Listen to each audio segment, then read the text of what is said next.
Hello everybody, Drew here, tip of the Mitt Flips, where I'm a stay-at-home dad and a part-time eBay reseller. And every 100 subscribers there's a giveaway. So if you're watching, make sure you subscribe so you have a chance to win. Add some stuff away, of course. All right, I got a rare quiet moment that I know will not last. So let's go ahead and pick the 1900 subscriber giveaway.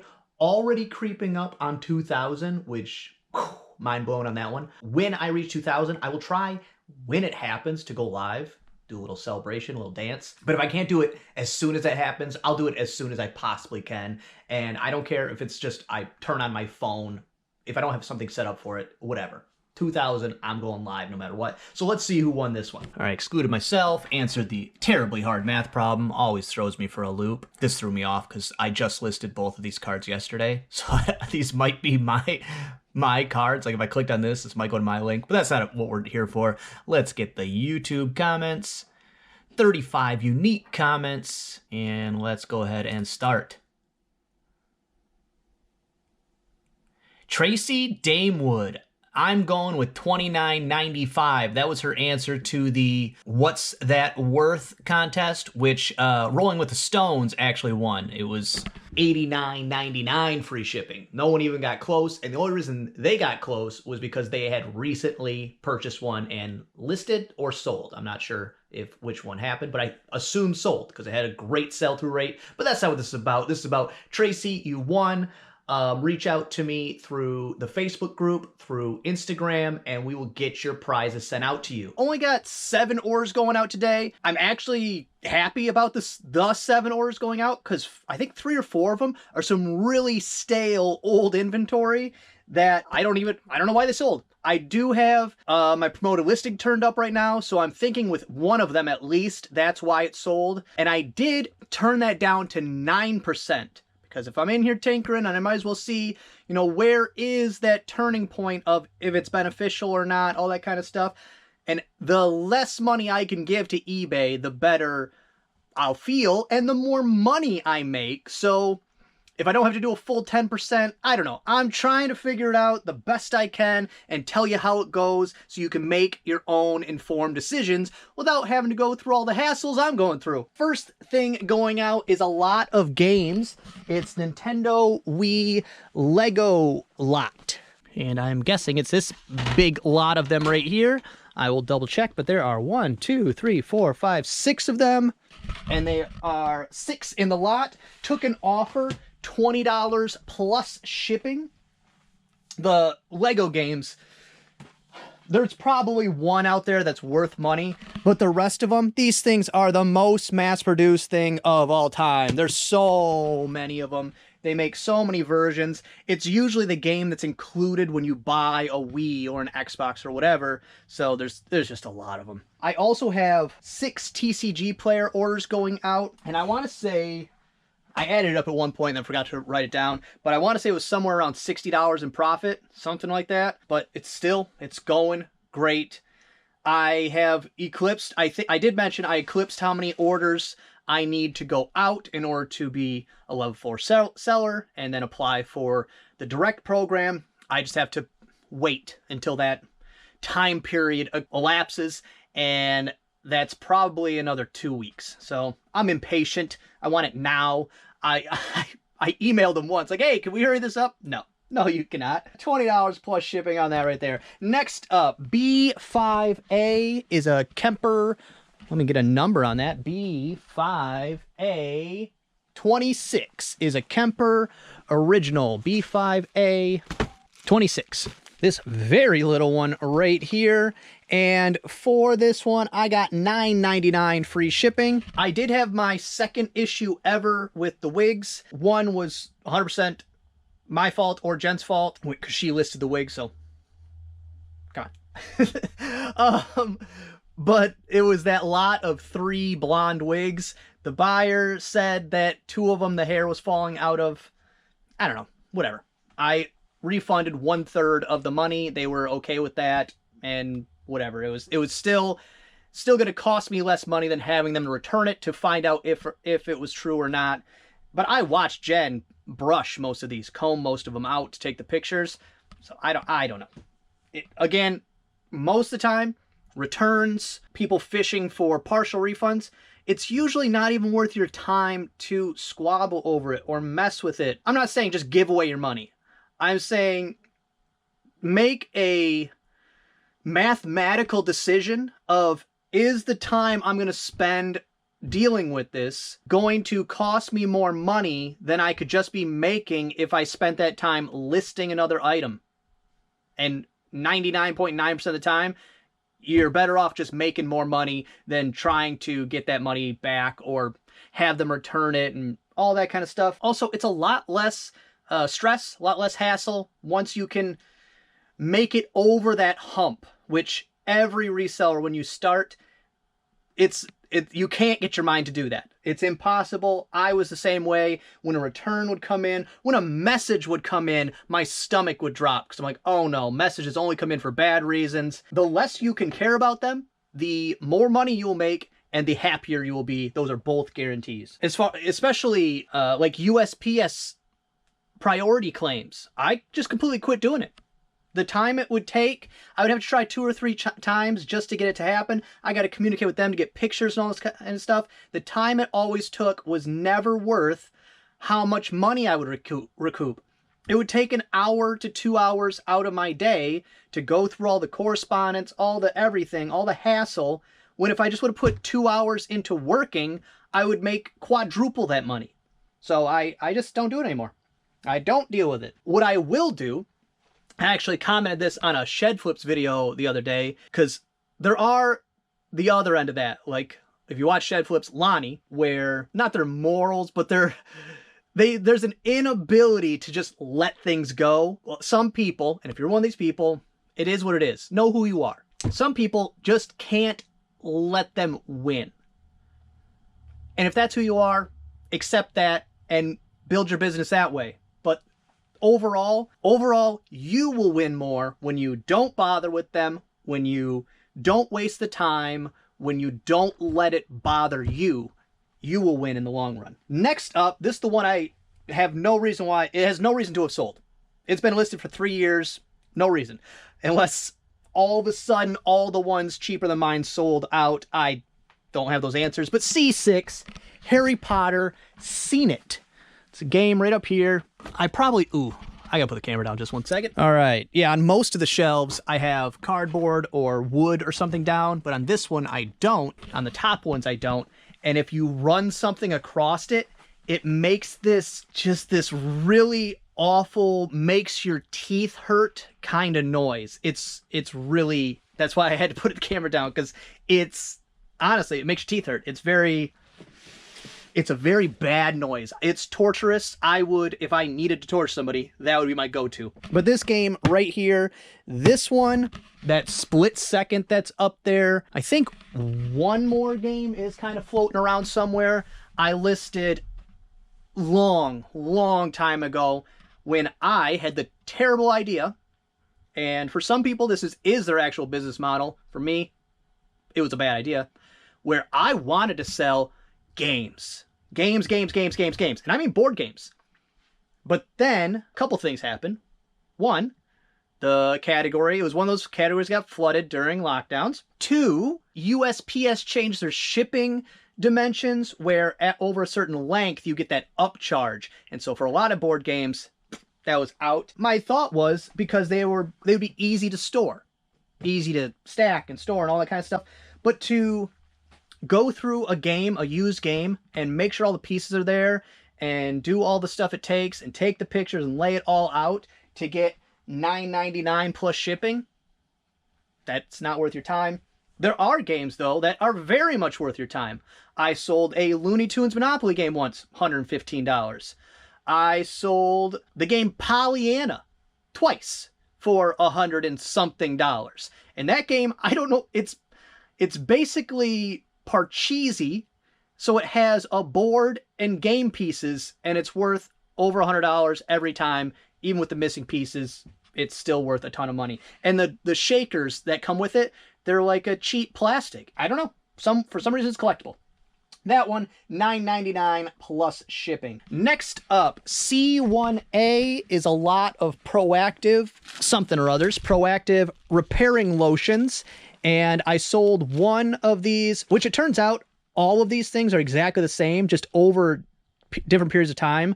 They were called either repairing lotion or repairing cream, or they would change the title of the exact same product. So I didn't want to lot them together and have a different name on them and confuse the buyer. And also the other one has been delivered and no issues. So, because I had said before, extremely expired. Those ones expired in 2011. So for the lot of three, $30 free shipping, I did take an offer. Oh, and the games and, well, the Wii games and the Harry Potter were on the 9% promoted listing. So eBay gets almost 10% of both those. And that's probably why these items that are stale, like this one, and this one wasn't really a stale item. It's just something that I didn't think was going to sell. I figured give it a shot, and then if not, end up in my garage sale. But that's probably why that sold. Somebody went to buy the game. Might not have been the cheapest one, but it was probably at the top.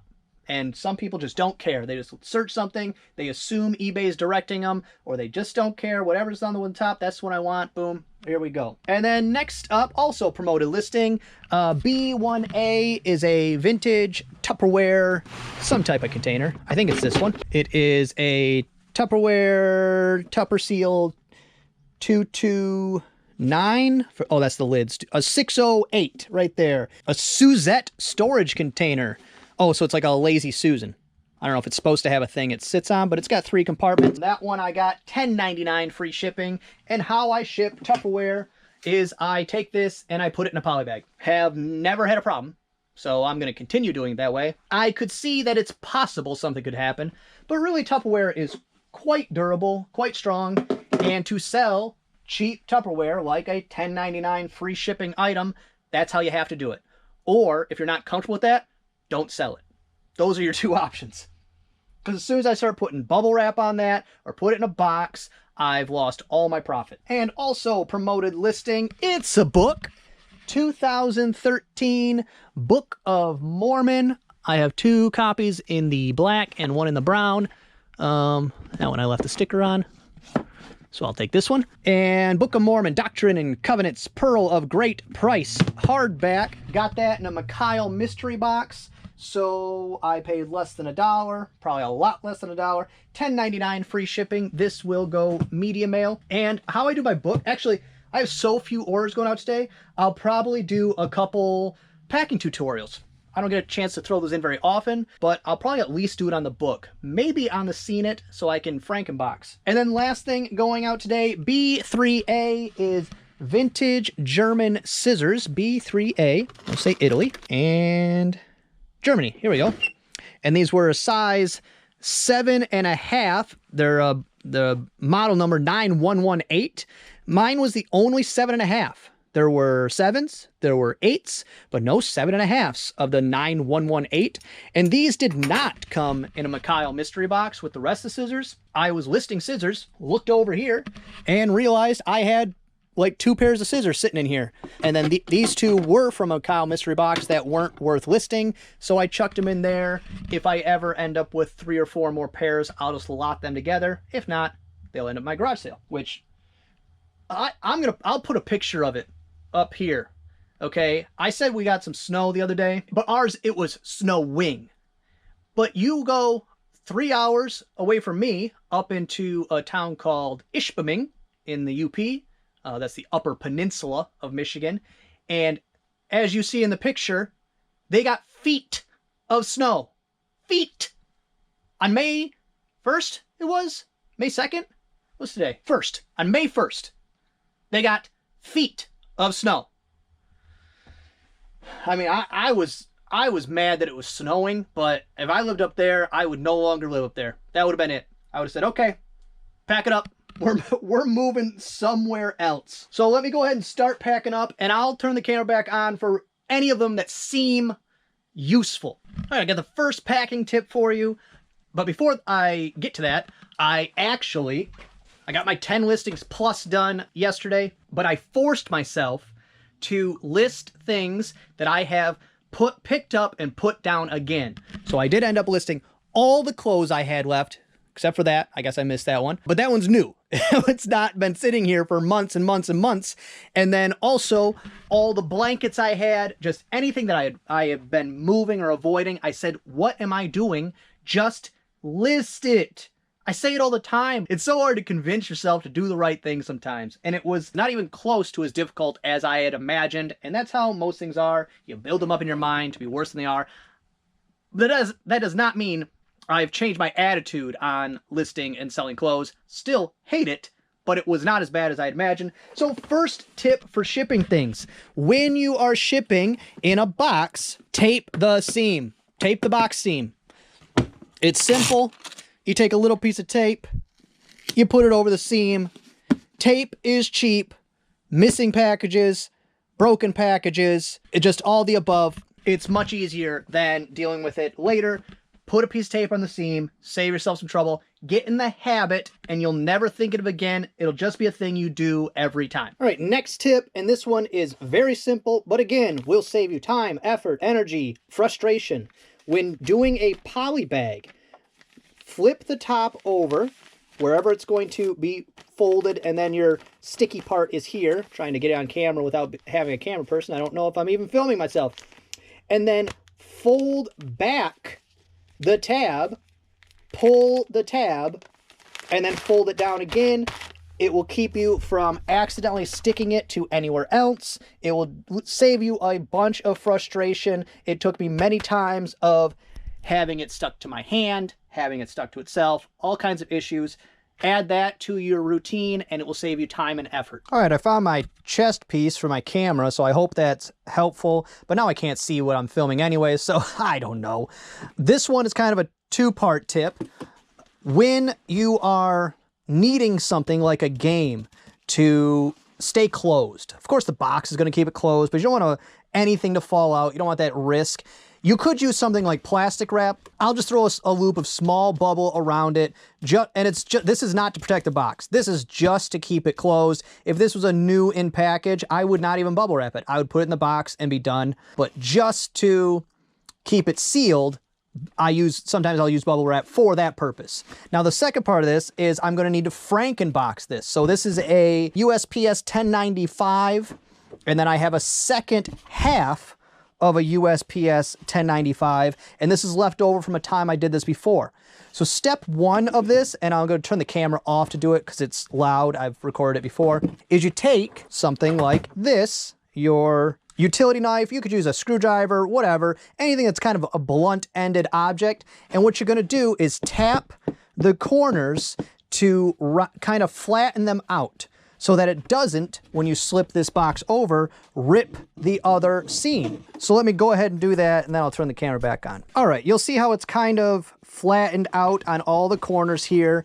And then when you go to slide the box over, also what I'll do is I'll usually bend these tabs over a little bit, and here as well. And actually with this one, I'm gonna even do something like this, because the amount of length this has will matter for the shipping cost. And then you slip your second box over top. And now you'll see why smashing it down a little bit matters. See right here, it's kind of stuck because I didn't go all the way up to that corner. So I'm going to go ahead and do that.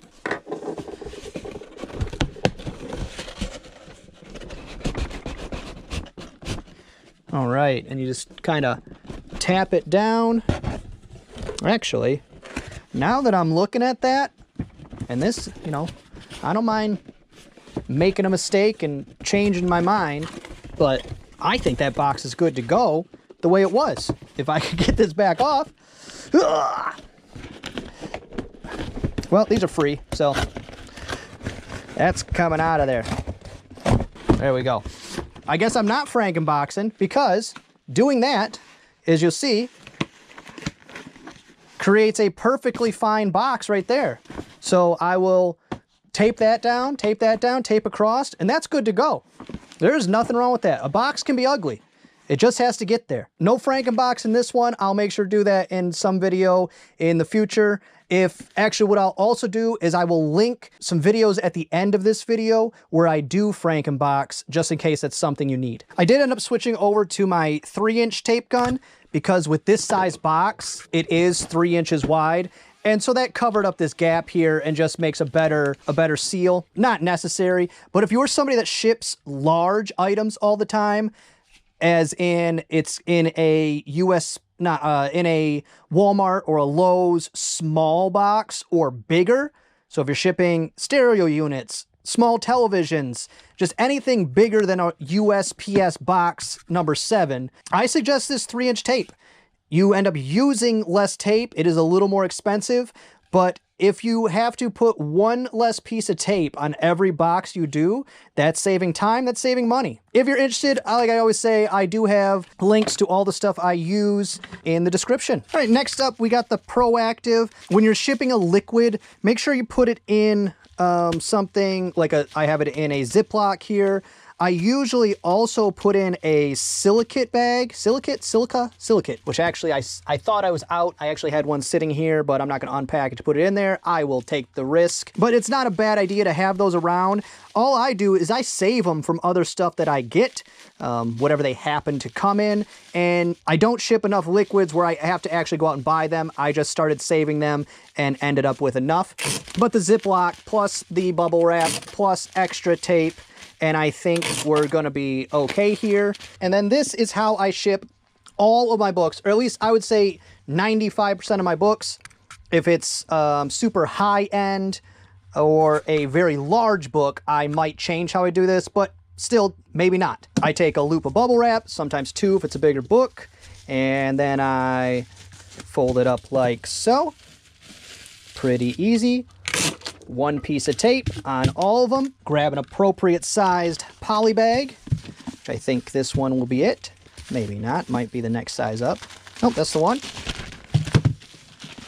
And then, like I said before, flip it over, flip it back, pull the tab, put it down. Boom. When I started doing that, I was very happy. Most times when you order a book, it's going to come in just a poly bag. Some booksellers, they use padded envelopes. The combination of plain poly bag and 1 piece of bubble wrap is cheaper than a padded envelope by enough that that's why I do it this way. Why I like to put the loop of bubble wrap around it is kind of like the same reason, I'm pointing at nothing over here, the same reason as the game.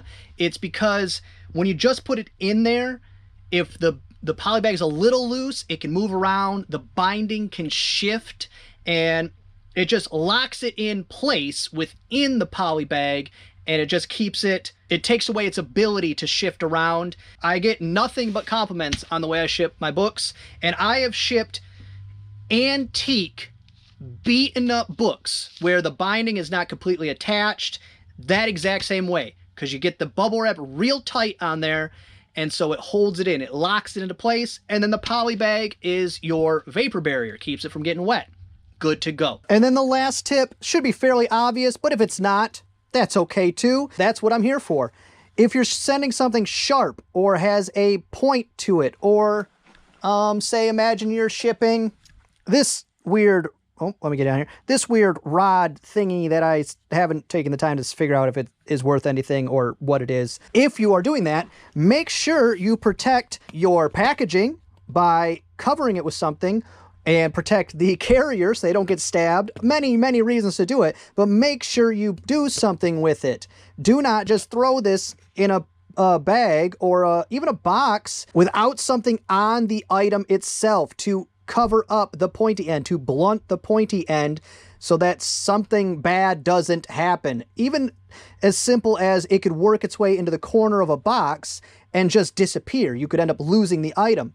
I had that happen with a rod to a fireplace set. I took it apart to ship, and the main rod here was just a post through the middle. It was brass wrapped, and then through the middle of it was just a long screw rod, and it had worked its way into the corner of a box and just fell out. I ended up refunding them the amount to buy themselves a new rod, but that was basically all my profit and a lot of hassle. So just something simple like a piece of cardboard and fold it over like so, just like that. Wrap some tape around.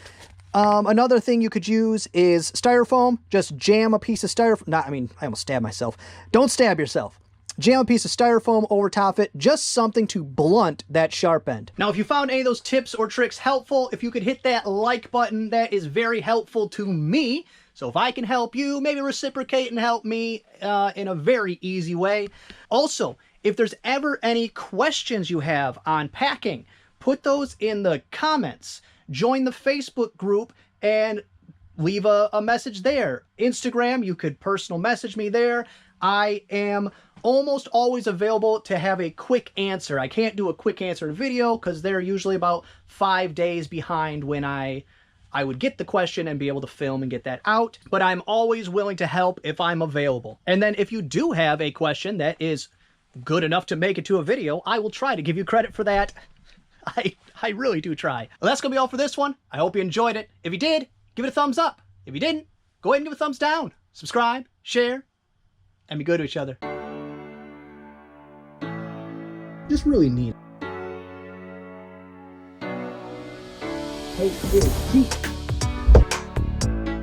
do they ever really fix things? I have no idea what this is. What do I care? Let go. I'm good at this.